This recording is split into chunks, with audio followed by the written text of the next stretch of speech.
Hi, Dave Searles here from Jones & Horan Auction Company up in Goffstown, New Hampshire.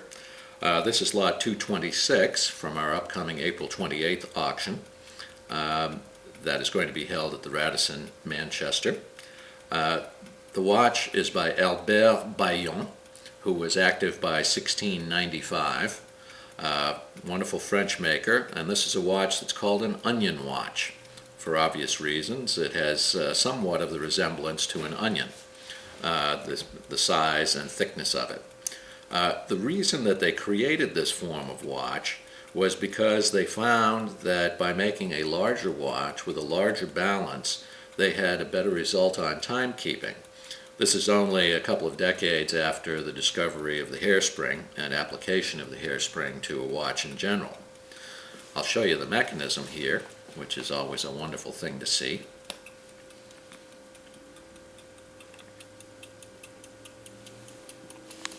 A big, beautiful balance cock. In this case, we refer to this as a balance bridge because it has 2 feet. A single-footed cock is referred to as a cock, and a double-footed cock is referred to more properly as a balance bridge. But the terms are used interchangeably all over the world. At any rate, this piece is in wonderful condition. It was later discovered by a man who worked with John Harrison that by increasing the weight at the edge of a balance, one increased the moment of inertia and got a better result out of a verge escapement. That was the Jeffries idea, and that became the seminal idea for the creation of the Harrison No. 4 marine chronometer. That's kind of anticipated in this watch, which is circa 1710 or so, 1705, anticipated just by their experience of making a larger watch and having it keep better time. As you notice, the minute hand here is a little bit loose, but it's a nice period minute hand, and it's something that someone will have to tighten as after they purchase the watch. The dial is what's called a plaque dial. There we go.